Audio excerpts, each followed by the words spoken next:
Bonjour, bienvenue pour ce 6h30. Nous démarrons avec l'emploi. Le gouvernement engage la bataille contre l'informel. Il a mis sur pied dans ce sens un plan pour contrer l'informel qui rassemble l'emploi à 94%. D'après l'enquête nationale menée en 2016, en dehors de la fonction publique, 93% des emplois de la Côte d'Ivoire sont logés dans le secteur informel. Par rapport à 2014, ce chiffre est même en augmentation de 3 points. Inquiétant pour la communauté mondiale qui voit dans cette précarité de l'emploi un vrai problème social.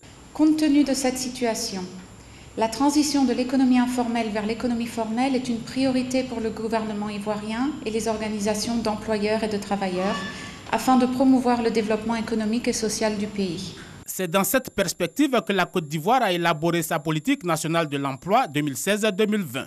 L'un des leviers de cette politique publique prend en compte la migration des PME du secteur informel vers le formel. Dans ce cadre, le gouvernement envisage de définir une feuille de route combinée à une stratégie intégrée impliquant tous les acteurs concernés, entre autres l'État, le privé, les bailleurs de fonds et les organisations syndicales. Ces orientations stratégiques devraient nous permettre d'atteindre une meilleure formalisation de notre économie et des emplois qui se créent en vue de contribuer au bien-être de nos populations et lutter ainsi efficacement contre la pauvreté. Cette formalisation, condition majeure à la lutte contre la pauvreté, devrait reposer au moins sur 2 composantes: les incitations fiscales et l'accès à une assurance maladie de base. Le tout dans un environnement macroéconomique favorable et un dialogue social approfondi. Parlons tourisme, promouvoir le tourisme interne dans notre pays, mettre en place une stratégie de développement de notre pays avec l'aide de partenaires tels qu'Atout, la France, l'Agence de développement touristique française. Rencontres et échanges ont meublé cette 3e journée du Top Reza, le salon de l'industrie des professionnels du tourisme de Paris. Cette 40e édition met l'accent sur les pays africains et leur potentialité touristique. Patricia Omouetia. Le salon de l'industrie du tourisme professionnel qui regroupe 1700 exposants et 230 destinations bat son plein. Le stand de la Côte d'Ivoire continue d'attirer du monde avec la journée ivoirienne. Au menu, des mets ivoiriens accompagnés d'une chorégraphie à la sauce ivoirienne. Pour le directeur général de Côte d'Ivoire Tourisme, c'est l'occasion de faire connaître le tourisme interne de notre pays. Autant de potentialités que doit soutenir Atout France, l'agence de développement du tourisme français. Le développement d'un pays, la transformation d'un pays en destination internationale, c'est accompagner des micro-territoires, des petits territoires qui doivent être à la fois des sites avec des hébergements, des activités de loisirs, des activités culturelles, reliés les uns aux autres. L'Ivoirien doit lui-même vendre sa destination et il doit la connaître.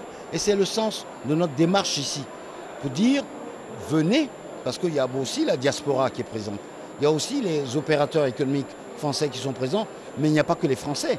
Il y a l'ensemble des pays européens présents ici au Top Reza. Donc nous venons démarcher et nous sommes satisfaits de toutes les réunions que nous avons eues aujourd'hui avec tous les organismes, que ce soit la Commission européenne, que ce soit la Chambre de commerce, que ce soit Atout France, qui est pratiquement la même entité que Côte d'Ivoire Tourisme, pour développer les choses, et les missions vont commencer dès le mois de novembre.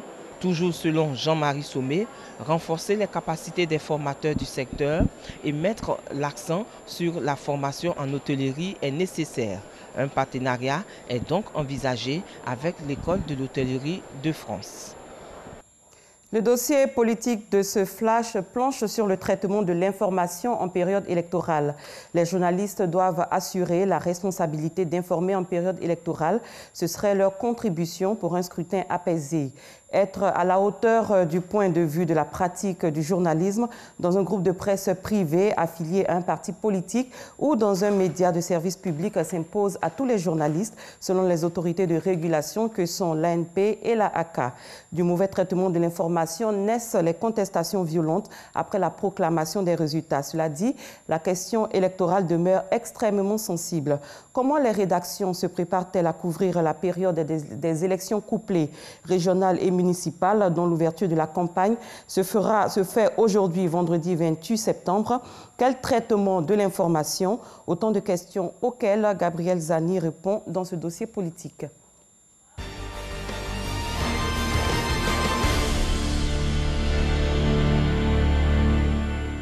Vendredi 28 septembre commence la campagne pour les élections couplées.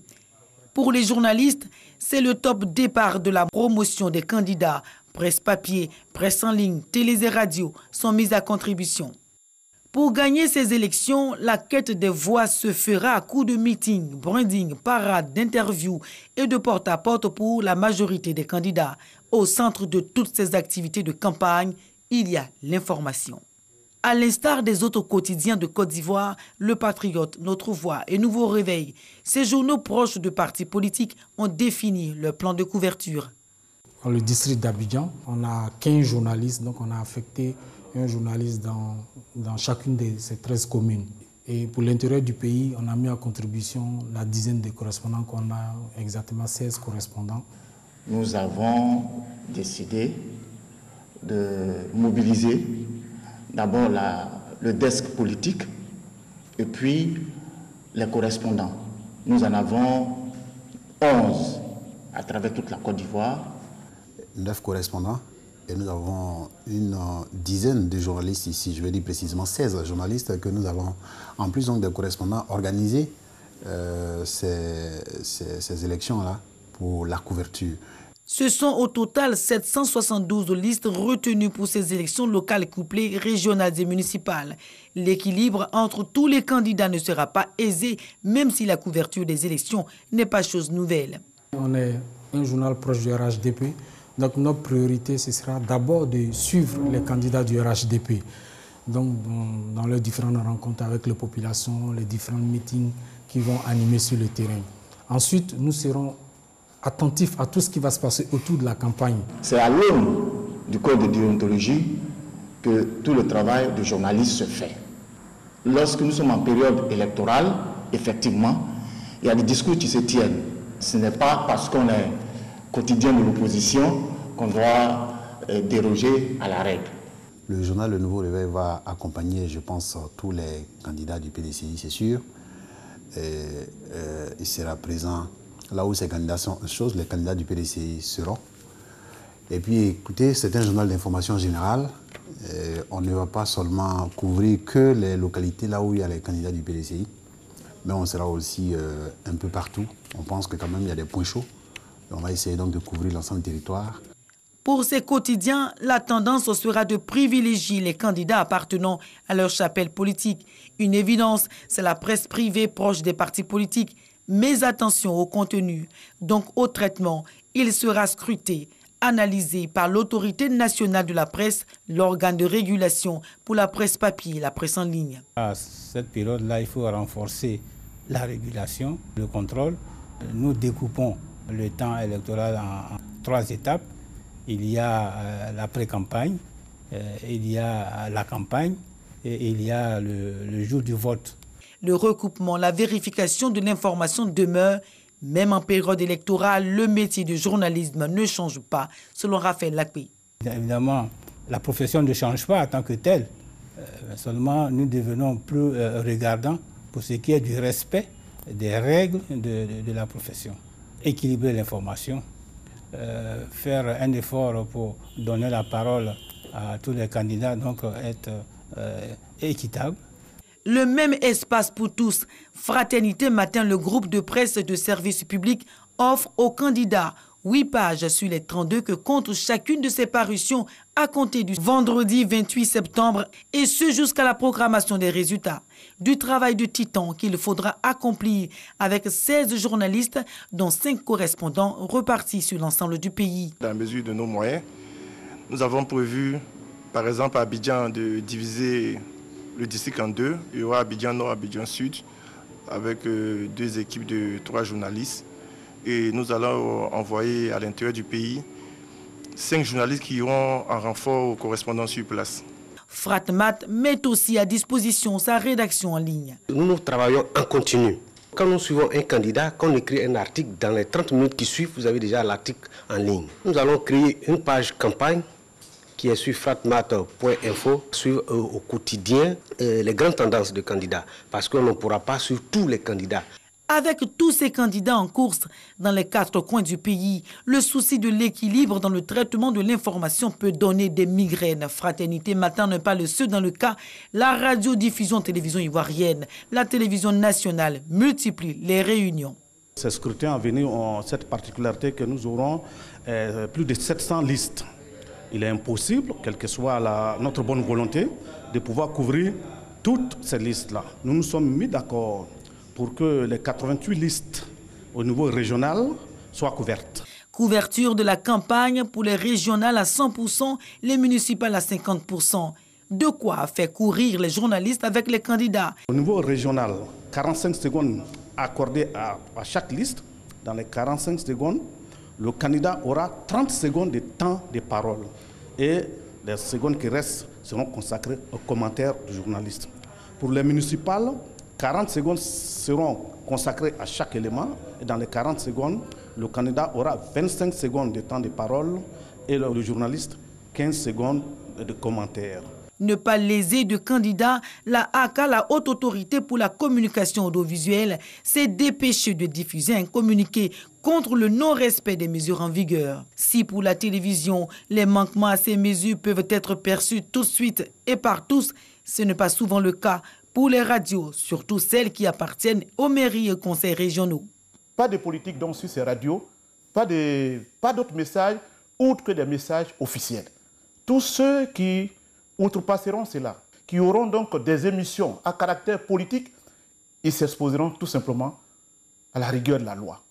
La HACA a décidé qu'en période électorale, ces radios deviennent des radios de service public. Ces radios ne doivent pas créer des émissions politiques ou des interviews d'hommes politiques ou des interviews donc des candidats, furent-ils donc les maires propriétaires de ces radios ou les présidents de conseil propriétaires de ces radios. L'autorité de régulation pour l'audiovisuel ne pouvant être partout, en particulier dans les localités les plus reculées du pays, ce sont les adversaires des candidats qui se chargent bien souvent du contrôle des programmes de ces radios. Si un adversaire apporte la preuve que les antennes d'une radio communale ou régionale ont été utilisées à des fins personnelles par un autre candidat, l'élection du candidat coupable sera invalidée en cas de victoire selon les mesures arrêtées en la matière. Pour les autorités de régulation, le journalisme a des règles. En période électorale, ces règles ne deviennent pas des slogans. Ces élections couplées municipales et régionales se tiennent pour la 2e fois dans le pays après celle de 2013. La manipulation des faits par les journalistes serait préjudiciable pour la paix, surtout que c'est la première participation de l'opposition à ces joutes électorales depuis la fin de la crise post-électorale.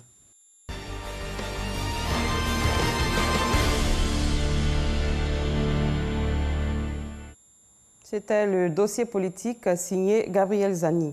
À l'étranger, le nombre de victimes depuis le début de la guerre civile au Soudan du Sud est d'environ 400 000. C'est ce qui ressort d'une étude inédite publiée mardi dernier par London School of Hygiene and Tropical Medicine. Selon l'enquête, 383 000 personnes sont mortes en 5 ans. C'est la fin de ce 6h30. Merci de l'avoir suivi. Très bon début de journée à tous et à toutes.